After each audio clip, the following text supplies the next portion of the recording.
biggest thing is I'm the voice for the people like me, and making sure that they're well taken care of and they have quality of life and a work-life balance. In many companies, including veterinary practices, the most obvious path of career trajectory is into management. What I hope you learn from Vet Life Reimagined is there are many ways to evolve your career in veterinary medicine, but is practice management the right step for you? Our guest, Cass, is a licensed veterinary technician who decided to take the step into being practice manager. Cass will discuss the challenges of moving from vet tech peer into leading her peers. It can be lonely as a leader, but Cass will show the ways she has found support and a good work-life balance that fits her values, including family values as she is a mother of two. In that path, she found an opportunity that allows her to help veterinary medicine differently and work from home part-time through working for VetSnap, a digital controlled drug log software that is making life much easier for veterinary practices. We mentioned VetSnap in our last episode with Jan Woods, an amazing episode that I highly encourage you to go back and listen to after this one. Cass is a genuine human being who finds her fire in taking care of others. You will be able to hear how she is thriving in life and work, so let's get to the conversation. When did you know you wanted to get into veterinary medicine? It's actually a funny story. And first, thanks, Megan, for having me. This is a really fun, different experience to get to do. The backstory on me is I actually started as a kennel kid way back in high school, 13 years ago. And I wanted nothing to do with vet medicine. I just wanted a job to put gas in my truck to hang out with my boyfriend. and I just wanted anything, and jobs were hard to find. And I will distinctly remember that it was the kennel kid's job to clean the guts buckets. So there was a specific bucket of just all the parts of the animals from the day, and we had to trash it and put it in the freezer to go to the crematory. And I just remember that was the one moment in my life, and that point in my life with the job, that I never wanted anything to do with vet medicine again. This was the wrong career choice for me. And so I saved up enough money to buy a car for college. I said goodbye to vet medicine and thought I was never gonna turn back. A couple years into college, I just couldn't find what I was passionate for. And there just happened to be an ad for a vet assistant. And I said, well, I've done it before. I can go clean the guts buckets again, I guess. And I took the job, and kind of the rest is just history. I ended up working at that clinic in my college town for several years, and I fell in love with medicine, not being the cleaner of the clinic anymore. I was actually hands on with the medicine. I fell in love with medicine. And I come from a background, my mom was actually an EMT my whole entire life. So there was the human side of medicine that I got to see a lot of. And my stepdad was a police officer. So I got to see a lot of the kind of ins and outs on the human side, but not so much the animal side. I just grew up an avid animal lover, saving all the animals that I could, but I just didn't know what to do with that love. And so finding this clinic where I was able to really expand into the knowledge of medicine really allowed me to just find that passion and that fire within me. And what kind of led me to continue to stay in medicine and pursue my LVT license for my state, and was actually two very distinct cases. The first case was a little puppy that was coming from a pet store. It was bred and for the sole purpose of making money. And once it became known that it had something that was going to cost more money to treat than the person was going to get for the price of the puppy, they wanted nothing to do with it. They dumped it on our doorstep and said, just off with it. And that just killed my heart. So I took the puppy in. At the time, I wasn't making very much money at all, but I was willing to dump my whole paycheck into saving this puppy. Unfortunately, I didn't end up saving him. He ended up having something we couldn't save, but just that lit that fire in me again, that I was like, I'm where I'm supposed to be. And there was a cat with a urinary problem that was totally fixable. And again, they were just, we don't want to, it's not worth it to us. And that again killed my heart and lit that fire. And I took his case on. We got him the right diet, and I was able to find him a home. And that's been a decade now. I mean, it just, those little cases, those little moments with the patients just kept driving me and giving me that passion, and making me realize I'm where I'm meant to be. So we ended up moving home due to some family illness. And so I moved back to my hometown. I finished school to be a licensed vet tech. And then I got hired on at my hospital I'm at now, and I've been there for 6.5 years. And I'm now also the practice manager and a practicing licensed veterinary technician. Looking back at those cases, do you think it is knowing that you can do something about a problem that kind of keeps pushing you forward, or I think so. I think it's that fixer and that problem solver in me. I want to help animals, people, friends, coworker, like everybody. I just want to help. And when I see that there's a problem, I just dive in as deep as I can to figure out what the solution is to help those people and those animals feel better. I think at the end of the day, my deep passion is I guess my love language is I love seeing other people happy. That makes me intrinsically so happy. And I think that that's kind of what continued to drive me is knowing that there's something that can be done and I can be the one to help do it. oh, I definitely can relate to the like seeing other people happy. So Yeah. definitely get that. Back to your that first clinic where you said you started to fall in love with the medicine. Were there certain individuals at that clinic that kind of helped you understand it and kind of appreciate it? Was there something that that clinic did well? Yes. So that clinic was phenomenal for just allowing you to learn. There was no question that was too far of a reach. There was no get back to what, stay in your lane, do what you should be doing as an assistant, don't ask too many questions. There was never any of that at that clinic. It was so open, and the doctors that owned the practice were so incredibly intelligent, both graduates of Washington State University, and just the wealth of knowledge and the openness to just take me under their wing and let me learn, knowing full well I had no intentions of ever wanting to be an actual veterinarian. I just wanted something to do with the saving of animals and just those being open. I think that's really what allowed me to not feel scared to ask those questions and to learn. Yeah. When you hear other veterinary assistants that are considering getting their LVT, is there anything that you talk to them about in trying to make that decision? Yes, I tell them if you can, go shadow a clinic. Commonly, people have this idea of what vet medicine is going to be and the helping of animals, and I just get to play with the pets, and that's just not the case. And different states have different laws regarding what assistants versus veterinary technicians can do. And so commonly, I'll tell people just do your research. Step one is maybe find a clinic where you can go shadow for a day and ask these questions to the people in these roles. Do all the research you can online, become a member of the AVMA, look up all of their stuff online because they're really good at kind of detailing out the duty differences between the assistants and the LVTs, RVTs, and CVTs. Because not all states are the same. There's not like a nationwide requirement. Every state's different. So I tell people to kind of start there. And as far as kind of deciding if that's where you want to stop, are you wanting to be an LVT and stick with that kind of nursing more, the nursing role, or is this something where you want to become maybe doctorate of veterinary medicine? And looking at what those schooling difference are, looking at what the pay difference is, looking at the longevity in the field. Personally, when I was making that decision, vet school versus LVT, it's looking at what the differences is that you get to do. And what I tell people in my choice and why I chose LVT is I love doctors. I have a very deep respect for doctors. I didn't want to do what doctors do. Doctors are doing their physical exams, they're in their textbooks, they're getting dosages, they're charting, and they're talking to clients. And hopefully they're getting to actually love on those patients and be the ones that are doing the nursing care. But 9 times out of 10, they're not. And what I wanted to do was the actual hands-on nursing care. I wanted to be that one that places that catheter, sets up those fluids, and goes and sits with that patient and truly nurses them back to health.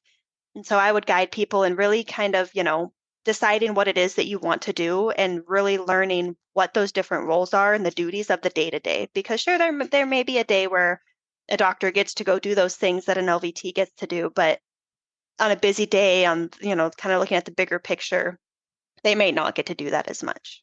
If the being hands-on with the patients was such a big rewarding part of the job for you, what does your job now look like as a practice manager? Because in my mind, that's people management. I could be wrong, but that's kind of what I think about. So, what does your job look like now as a practice manager? And what was kind of the journey to decide to go that direction? So I'm actually very spoiled at my clinic. I get to dabble in both worlds a little bit. So not only do I help manage the practice, but I also still get to be an LVT. So when kind of deciding to take this role, number one, it goes back to my like, I want to help people. And I saw a need where I could help be a voice for my coworkers when being able to approach the practice manager. We didn't currently have a practice manager, it was all on the practice owner. And Mm. so I kind of was able to go into that role of, hey, I've worked, on the battle lines and with these people. And I also come with the experience of different clinics and being that kind of who I am as a person, wanting everyone's voice heard and trying to get my coworkers and myself taken care of, not just from like the things that we do day to day, but benefits and pay and just advocating. I think that's the biggest thing that drove me into this position, with being very lucky that what comes with that position is filling the gaps, right? So I believe in taking care of my people and stepping in where it's needed. So if somebody's out for the day and they need me on the floor as an LVT, that's where I am, handling those disgruntled clients so that my staff doesn't have to. That's a biggest thing that I went in there was I said, okay, I would love this position. Biggest thing is I'm the voice for the people like me, and making sure that they're well taken care of and they have quality of life and a work-life balance. But also being that barrier of, okay, you guys don't have to tolerate this from clients, send them to me. I will do this for you. I would never expect a staff member to sit there on the phone and get berated for 5, 10, even 30 seconds. I don't want anybody to have to handle that. So it's stepping into those type of roles. But like I said, I'm lucky I still get to also be the surgical tech and run cases and be on the floor and be with the people. Because I think that's probably one of the most isolating things as a practice manager is you get put in this position where you are managing people, you're managing finances, you're managing overhead and all the things that are the unfun stuff of running a business. And so it can be very isolating. So to have that balance of still getting to go back and be one of the people, not viewed as like the big scary guy. I think that's probably where my passion's at and the balance of it.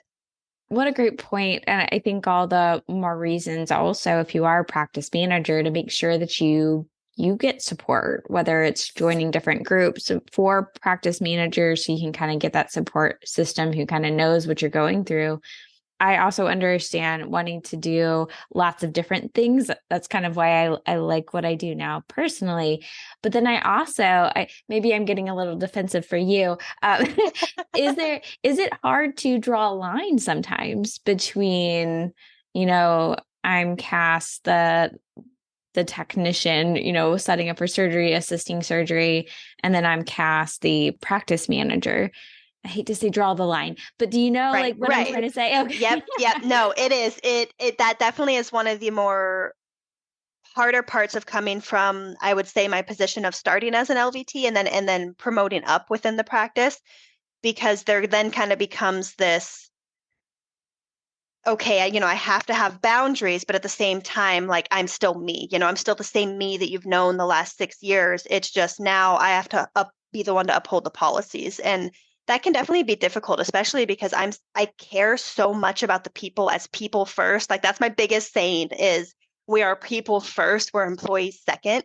But there also comes that balance of, a business has to run. And so having that boundary of I understand your scenarios and I understand your life and you as a person, but I still have to, do discipline when it's needed and uphold those policies. It definitely can be difficult. Like you said, it's very important to find those avenues of support for ourselves. And I've been very, very lucky. I actually weigh very heavily on my practice owner. She's a phenomenal person. We've gotten very close. I can spitball off of her. I can open up to her without worrying that it's ever going to go down the line and hurt anybody, if that makes sense. And she's been in my position, right? Trying to practice everything, trying to be the doctor and manage everything in her life. And so to have her as honestly, my role model has been astronomically amazing for my life the last 2 years in my position. And also the like social media and things like this where you get to talk to other people and kind of just open up, because I'm a person too, right? I need to always remember that and remind myself like I care so much and I put so much out there for everybody else, but I'm a person also, and my cup matters as well as being full. And so these avenues, I actually rely heavily on social media Facebook groups. There's practice manager Facebook groups that have just really helped me to be able to see, like, hey, did I handle this appropriately? Or what would you guys have done in this scenario? And everyone's just so welcoming. No one's like bashing people, nobody's out to get anybody. It's just kind of remembering we're all in it together. And that has really helped me to maintain that balance. I have heard challenges with maintaining a supportive culture within a clinic sometimes. Have you struggled with that or kind of seen where that can be challenging? Yeah, I've seen where it can be challenging. Definitely when you have to be the one to uphold like the discipline side of stuff, it's really hard. Like when, we all go out and hang out outside of work, and then I'm just Cass. I'm not Cass the manager. I'm just Cass. And then we come to work and I'm Cass the LVT on some days. And then there comes the day where I have to sit down and say, okay, unfortunately, I have to follow this policy, which can lead to discipline. That is really hard because I don't ever want people to be like, well, you were cool Friday night. Why are you being not cool now? And so finding that balance is definitely difficult. And I always try to start that with saying, I care about you as a person, but there has to be a boundary. And I think the hardest thing just in vet medicine in general is finding boundaries. I think we can all agree we struggle with the work-life balance with just saying no sometimes. And I will say I don't have a perfect answer. It's a work in progress. It's taking each day as it comes and each problem as it comes. But I do like to lead with the morals of be the manager that I wish I had and treat people the way that I would want to be treated. But at the same time, not demanding, but expecting that respect goes both ways. I'm respecting you. I need you to respect me as well. Yeah. If I remember correctly, I think you shared a story about when you had tried to volunteer to cover somebody at the end of the day, and then they tried to get you to stay longer and you had to say no. Am I remembering that Yes. correctly? Yeah. Yes. Do you There's mind sharing that? numerous stories of that where I was supposed to leave for a scheduled PTO, but we had people call out sick. And so I'm filling in those gaps. And it was one of those work life balances where I chose work over my family and the plans that we had. And that's really, really difficult to do. I feel like you only get so much time with your family and with your kids. But in that scenario, I felt so pulled because I just didn't feel in my heart that it was right to walk out and be like, good luck with the chaos. I'm going to go have fun. And so I did. I ended up staying a couple hours past when I was supposed to leave. And it ended up being like I was there till end of day. And then it was requested that I stay even later and help with after hours. And it's taken me, I've been in this field for over a decade. It's taken me over a decade to be able to just say that no is an appropriate answer and it's a sentence in itself. I don't have to say no because and then pour out this whole explanation. It can just say no, I can't. And that was really hard that night because I wanted to just stay and I wanted to help the people that needed help and I wanted to help the patients. But I was also picturing my two little girls that were waiting for me at home and wanting me to come do the things that we said we were going to do. And so that was really difficult. And that makes that just kind of with everybody in vet medicine, that work life balance. And that was a scenario that I chose work over my family. But there's been other days where I say, no, I can't come in. I've had scenarios where I wasn't sick personally, but my kids were. And yeah, they have grandparents that could have watched them and offered to. But when your little girl looks at you and says, Mommy, I want you, can we just snuggle? I mean, that's when you make a choice. And there's been days that I choose my kids. And I think that's okay. And I hope that everybody else thinks that that's okay too when they're struggling with that, what do I choose? There's going to be days that you drop the ball and you choose the wrong one, but it's just whatever you need to do for yourself in that moment. And so I think there's a good balance of, I chose the clinic that day, but then there's other days I chose to stay home and get cuddles all day. Oh, well, speaking of work-life balance, you have another job. You are at VetSnap, and that's a fascinating, probably story all in itself. So, how did you discover VetSnap, which I think you joined in 2022, so not too long ago? And how do you kind of balance your job there and what you do as a practice manager?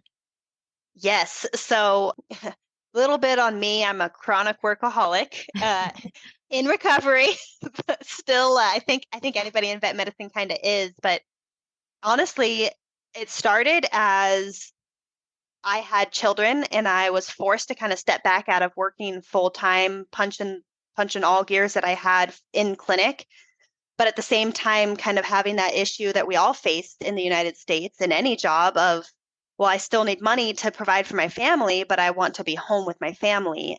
And so finding that balance. So I was working part-time at the clinic, and it was actually my practice owner. She wanted me to look into this up and coming software that she had heard of through a CE called VetSnap. And it was a digital controlled drug logging company. And I said, that's cool. I'll get to it when I have time because we were always very busy. And I found the time and I looked them up and I scheduled a demo, and I fell in love with the software because it was going to make my life easier at the clinic. And so I was like, yeah, let's set this up for the clinic. And so we're going through this trainings, we're getting this software set up within our practice, and it just keeps getting brought up like, wow, you really are good at using this, you understand it, you're very well spoken, you're easy to talk to, like in training seems to go well.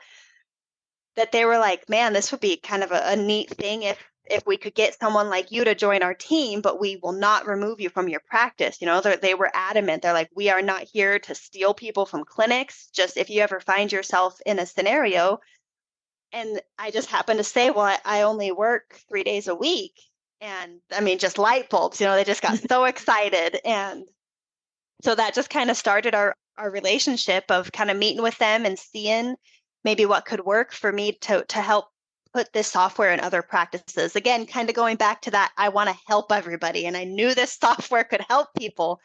And I lit that fire again. And I was like, oh my gosh, imagine all these people if they didn't have to do paper logs anymore. If I could help get VetSnap into their hospitals, and then they could have time back with their patients or time back with their families because they can say, nope, I'm going home. I don't have to reconcile 50 pages of a paper log. And so that's kind of what drove me to find out, how can I help with this second company? And it didn't interfere with my current company at all. If anything, it made me more valuable because I had a deeper understanding and a behind the scenes knowledge of the product. And so I said, okay, but I'm not willing to give up time with my family either. And so we've got to make this work so that I have my kids. At the time, I only had my one daughter, and they've been phenomenal, absolutely phenomenal to work for. They're amazing people. The product is phenomenal. And so I do that 2 days a week from home. I help set up other hospitals. I help problem solve. I help educate.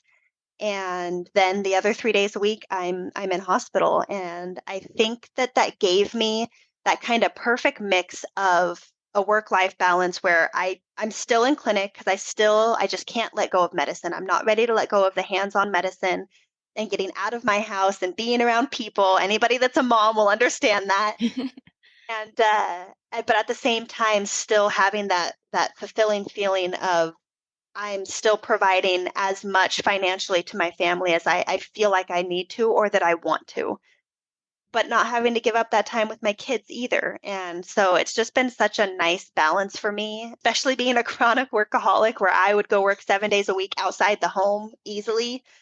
It's really allowed me. And it's so funny because I tell people, like, what's it like to just be able to wake up in the morning and start your laundry, get some coffee, and get on you, and you're at work? And I've always asked people that have these work from home jobs, and then it happened to me, and I'm like, wow, I can never give it up. So, when you are explaining what VetSnap is to people, how do you explain VetSnap and what you see as the most valuable aspect of this service?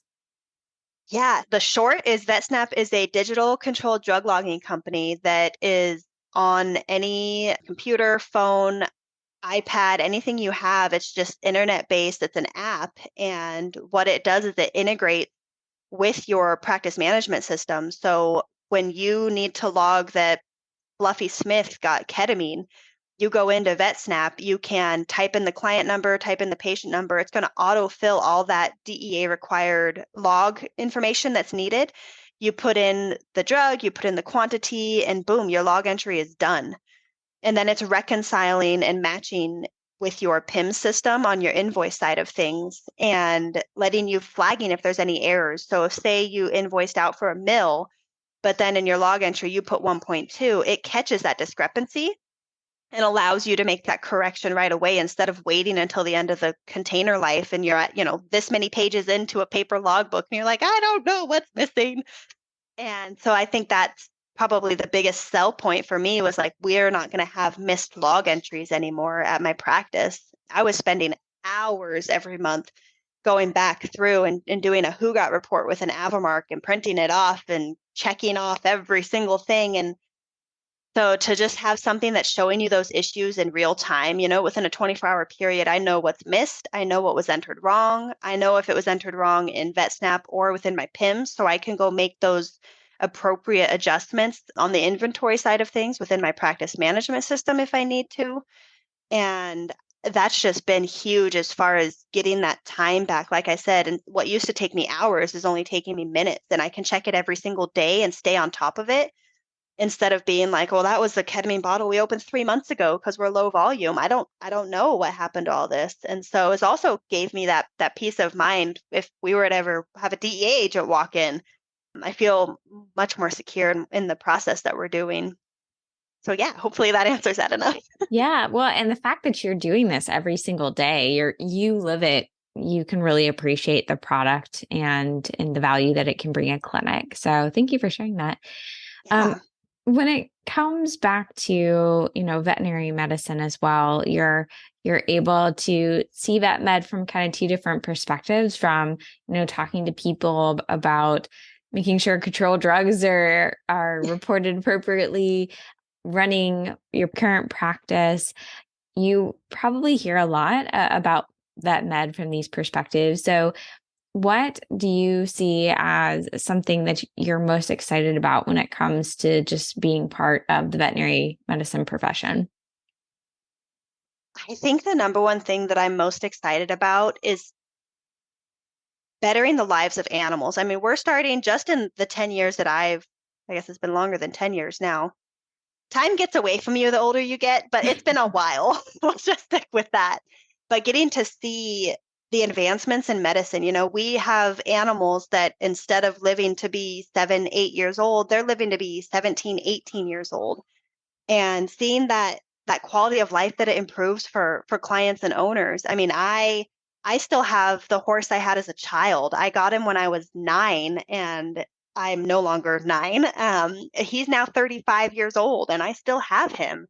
And it's been the ability to be able to provide that quality of life because I understand nutrition in a different way and how to help him medically in a different way. And seeing all those advances that are coming up through vet medicine that allow this for me and my childhood horse, it's also being allowed for other people. And it's really cool to have been at a practice long enough now that I've seen the puppies come in when they're 8 weeks old and they're now going on 7 years old. They're heading into that senior, that geriatric. And it's just really cool to get to have those relationships and help people have the longevity. And because I really believe that animals and pets improve our quality of life as people. You're never going to convince me otherwise. I think they do.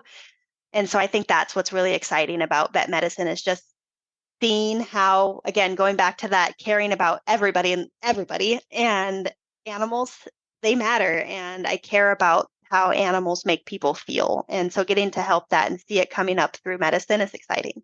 Yeah. When it comes to the people of this profession, if there was a piece of advice or a piece of wisdom that you would offer people in veterinary Yeah. medicine, what would you give? My number one is going to be remember that you're a person first. You're an employee second. And I know that's hard to kind of hear after I'm like, I chose the clinic over my kids that day, but it does. It matters. And I think that we're all in this industry. I think it takes a special type of person to be able to last in this industry. And it's okay to say no. I think that would be probably my number one advice is it's okay to say no, whether that be it's okay to say no to clients. No, we cannot see any more patients today or our quality of medicine will be affected. No, we cannot work any more shifts. I deserve a work-life balance. and just saying no in any scenarios. And it doesn't just have to be in vet medicine, it can just be in your life in general. It's okay to say no, and no is a complete sentence. And that has been really hard for me my entire life to be able to do that. It's always been a people pleaser, type A, workaholic, go, go, go. But eventually you just kind of you see things a little differently. The older you get, the more you go through in life. And that's what I would be my tip is it's okay to say no. Another a tip of advice is remember your why. I know this industry we all know is just such a huge burnout rate and suicide rate. And it's terrible. You see it all the time in the news and in our social media groups of people that just didn't feel like they had another option, or they're just the day to day is getting to them and they don't feel appreciated. And I want to tell people remember your why and why we're in this, why we're doing this. Why does it matter? Why should we care? And just know that if you're in a place that doesn't care about you and you don't feel appreciated and you're walked all over, you don't have to stay. And, a bad day doesn't make a bad life. And a bad day at a clinic doesn't make a bad clinic. But there are clinics out there that will appreciate you, they will take care of you, and they do care. Absolutely. We have that choice usually. We don't know everybody's situation, but usually you Yes. have some type of choice. Well, and I appreciate everybody out there. So if you're listening to this, I appreciate you so much, including you, Cass. Thank you again for being on That Life Reimagined. It was wonderful to get to know you a little bit, but I want to get to know you just a little bit more in our final four questions. Is there something that people may get wrong about you? Yes. So this is actually something that's come up both professionally and personally. And I think it's common along a lot of people in the United States, especially those of us that come from a love language that is, I care about you. A common mishap for me is in a situation where someone is venting to me or telling me a story, or, we're connecting and it's getting pretty deep. I have a problem of trying to relate too much to people, so instead of just being the listener, I try to insert scenarios where I understand where you're coming from because. And that can be perceived negatively as people thinking that I'm trying to overtake the conversation, or I'm just trying to spill out my side of things without really absorbing theirs. And that's never the case. Like it kills my heart that people could ever think that, because that's not at all where I'm coming from. And I've actually run into more people than not that this happens to, where people think they have ill intentions or they're just not understanding them appropriately because they're trying to relate. And that's definitely been something people think that I'm trying to make it about me, when in fact I'm just trying to tell you I understand where you're coming from and I relate, and your feelings are valid. Ooh, good people skill tip there. Good I know one. it's been a hard one, but we're getting there. The second one is, do you have any interests or skills that maybe not a lot of people know about? An interest or a skill? Yes. I have a hidden, I don't want to say interest, but enjoyment of electric cautery surgery. And I know that's really odd to say, but you commonly, like we all know, anybody who's used electric cautery knows the smell of burning flesh. And I don't know why, but I love that type of surgery. Everyone is like putting masks on, they're putting Vicks on their nose, and I'm like, I love it. This is awesome. And I don't know why. It's just a really strange thing about me. It is kind of like magic. I It mean, is. I'm like, it works amazing. It cauterized. We didn't have to suture.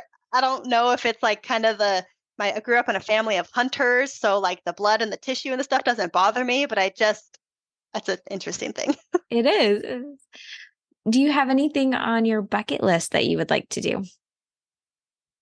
Yes, my bucket list is actually to go, and it's not like a crazy, like I don't want to jump out of airplanes or anything crazy, but I bucket list have always wanted to go to Colorado to the hot springs in the middle of winter. I think that would be like the best form of self-care, kid-free, just go me and my husband and go down to the Colorado hot springs. That is my bucket list. All right, you're going to share this episode with your parents to give them the hint, Yeah. okay? All right. And finally, what is something that you are most grateful for? I am most grateful for my health and the health of my family and my friends. At the end of the day, that's all we can ask for, I feel like in this life is to be healthy because without your health, you can't do anything else in life. And I've been through some losses of family that were pretty traumatic and it was due to unhealth. And you watch that and you go through that and your whole perspective of life just changes. And so every morning I tell myself, there's things I would change, there's things I don't like. There's, all these little things build up in our minds, but at the end of the day, there's a saying that I saw once that just hit home for me. And it's if you get to tuck your healthy family into their beds in a warm house at night, you have won. And that just really hit home for me. So that's what I'm thankful for. I am thankful for my family's health and the fact that I get to do that every night. If you are listening to this episode around the time of uploading, I want to wish you a very happy holiday. January will be packed full with VMX, and I'll be attending Podfest in Orlando as well. This year, I had a hard time finding Christmas spirit because I'm so excited for 2024. I have this feeling that there will be so many great things occurring next year, and I want to be a part of it. I hope you do as well. So make sure to hit that follow on your podcast app and be ready for a new year. We can make it great.